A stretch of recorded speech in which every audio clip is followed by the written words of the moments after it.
In this tutorial, I am going to be introducing and describing the use of a new script in PixInsight, and I think it could be something that will make waves in the PixInsight universe. I really do. It's under batch processing, and it's called the NormalizeScaleGradient Script. This is a script that's written by John Murphy, and to say that he did a tremendous job here is a bit of an understatement. What an undertaking this script is. So this is a script that does part of the job of what ImageIntegration currently does. It, I think, provides an improved normalization process. And normalization, as you'll see in the next section, is something that is critical for pixel rejection and the weighting of images, so that when you combine your images together, you're going to be getting the best contribution given the quality of the images that you're putting in. Who would not want the following? You want your best images to be given the best possible weights when you combine everything. And likewise, any of the images that are not so great, you don't want to just completely throw them away. You spent your time, blood, sweat, and tears getting those images. You'd like to still use them if it's at all possible, right? And combine them only for what they're worth. That seems fair, and it's a reasonable thing to have happen in image processing, something that I think is an improvement here within this script of NormalizeScaleGradient. But there are no free lunches. One of the things about this script is that it is computationally intensive. It takes some time to crunch through some of the numbers because of the way in which this works. If you have small sets of images, it's not a big deal. But today, many people who are using the CMOS sensors, and you might have many hundreds of images, this is going to take some time.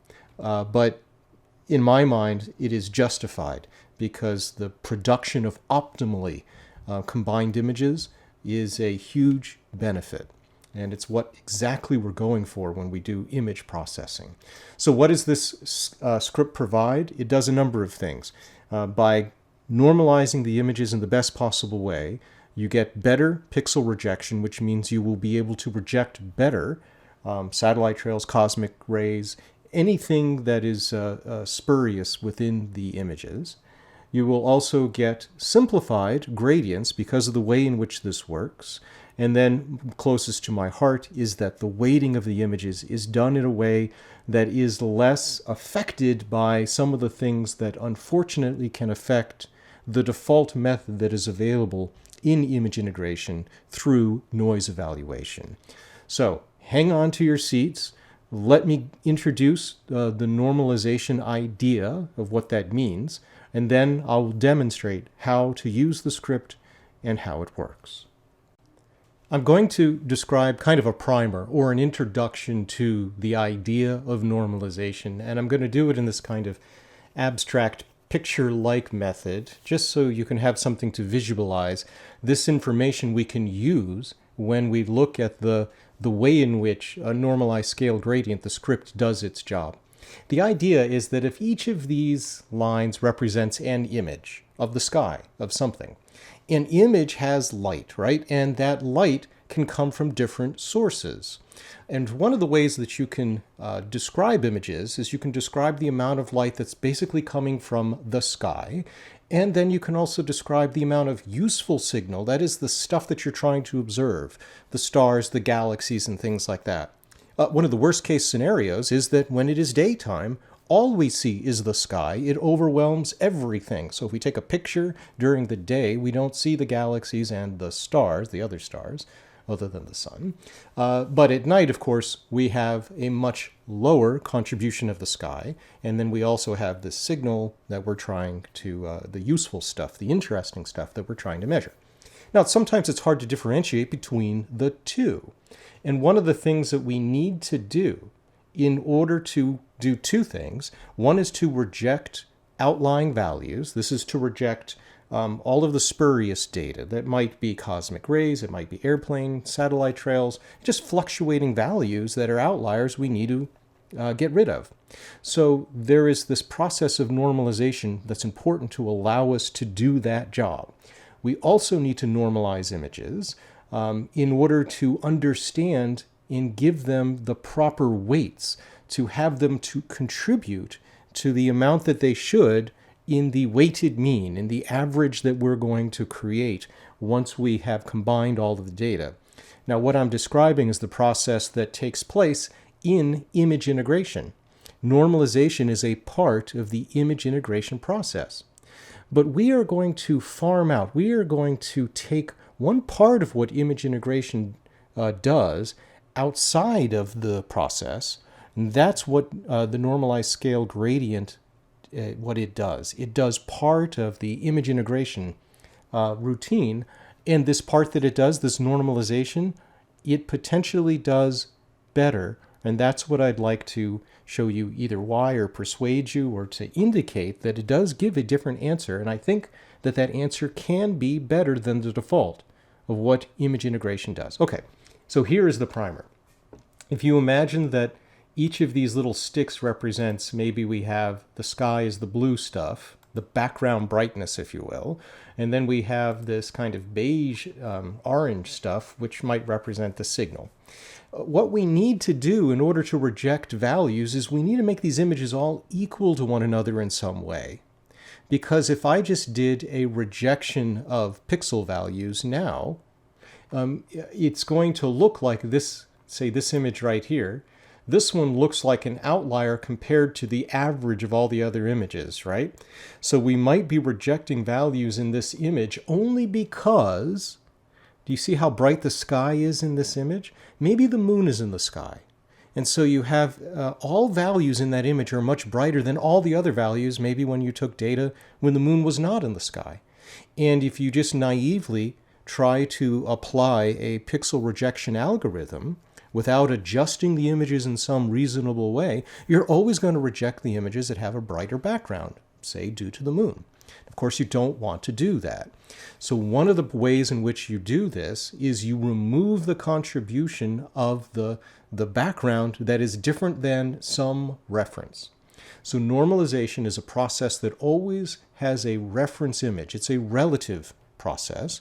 So here we pick an image, probably either an average image or a good image. It even makes sense to sometimes do that. And we're going to do whatever is necessary first to the background in this case. I'm going to say first here. It doesn't need to be the first operation, but here we're going to do that. So what we're going to do is add or subtract whatever is necessary to make a number, to make the background equal to what we see here in the reference. When we do that, of course, this makes this image look different than the other images. And so we would go across and we would do the same thing to all of the images. And this is one part of the normalization. I would call this an offset. The background brightness, I call it an offset because if you display an image by looking at its histogram, which is the way it's explained in the image integration documentation, this is going to be that offset from the left side. It's where the sky values, every value starts at some kind of non-zero number because it's just the brightness of the sky. So give me a moment, and I'm going to go ahead and do the one step here of the normalization. Okay, so here we are. I've now got them pretty close. What you can now find, having removed that sky, is you can much better see which of these frames is probably the better quality in terms of the other characteristic, which is the amount of light that was detected. You'll now see that these are different heights, not owing to any differences in the sky brightness, but now just based on however much signal was detected. And these variations could actually be because of the amount of air you're looking through. Perhaps it is because there are some thin clouds in the sky, or even if you had different exposure times. Of course, you're going to get different amounts of light if you had different exposure times. But to keep things simple, let's assume these are all the same exposure time. So what we also need to do, again, for pixel rejection, is we need to make the heights of all of these the same value. But this time we're not adding or subtracting because this is the signal that we're detecting. This isn't just like some bias, some pedestal. So we need to multiply by some factor to make all of these, to each of these, to equal our reference frame. So this one we need to multiply times a slightly bigger number, a number to make it larger, to make it equal this. This one here we're going to multiply times a number that's less than 1 in order to make it equal this. So that is called the scaling factor. And that factor is important because you might think, oh no, we're going to make all these equal, so we're giving equal weight to them, but we're not. We're going to remember what these scaling factors are for each image, and the inverse of the scaling factor, naively, just simply, is one way to associate a weight to an image. So if we had something here that was only 1/2 the size of our reference frame in terms of the amount of light, then we would need to multiply times 2 to equal the reference frame, which means that this, when we combine everything at the end of the day, should only be given 1/2 the weight when we're ready to combine everything. We need to make everything equal to do the pixel rejection, but then later we remember the scaling factors that we applied in order to combine everything with the proper contributions. So image integration does this already. This is part of the process in image integration in PixInsight. But there's a catch, and that catch is a very important one. The way in which this calculation here of the sky value, that's actually not too hard to do, but there is a complication. The sky can vary across a frame. That's called a gradient. And here you'll notice that for any given frame, I was talking about one number. But that actually is not the complete way, or it's not the most optimal way of doing it. You actually want to find what the value of the sky brightness is per region, per pixel of the chip, if possible, to characterize it and get rid of any of the additive signals from gradients in the image. So that's problem number 1 with this idea.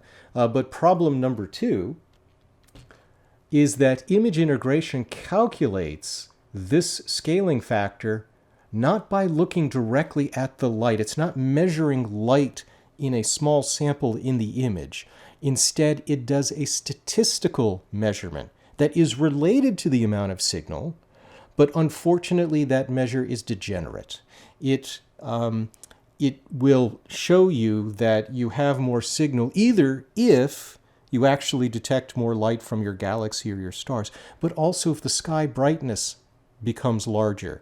It seems as though it's a better image because there's more signal there, because this measure of the image in terms of this statistical analysis makes it appear as if it's like a better kind of image, even though it isn't. Now, I'm going to show you exactly where that problem is. It's one equation, and I just want to point it out. In my tutorials on my website, I explain in detail, going through the process, exactly how it works. Now, I know that looking at formulas, it's kind of a scary thing. And the joke is that people that write books, each formula that you put in your book reduces the audience by like 25% or something like that. So here I am showing a single formula, but it's really important because this is a story I'm trying to tell you. It's a story that I think justifies potentially looking at this script as a new way to approach this problem in PixInsight. So let me show you where the problem is. When you compute these effective scaling factor, this scaling factor that you're trying to figure out has two components to it. It has this statistical component, which is this k value here, and then it has another noise component. So the statistical one that is effectively the scaling component that's calculated plus this noise component, they're on the bottom of this equation. And the thing is that any error that you have in either of these two, you'll notice that this term is squared. Even a small error here makes a large difference, if you will, in what you're going to assign to be the weight of the image, the W here. The weight of the image is going to be determined by these terms. And it's this term here, it's just not measured by looking at actual light in the image, but instead it's done with this other statistical analysis, which has, I think, it has a weakness in it, in that it can give you answers that are not desirable. Okay, so now having shown you that, I will be able to spell out exactly what the script in NormalizeScaleGradient is doing, and I'll just spell it out here. Again, the process would be that we're going to find the scaling factors. I'm finding factors here by every time I move this bar, I've associated a scaling factor to make it equal to my reference over here, right?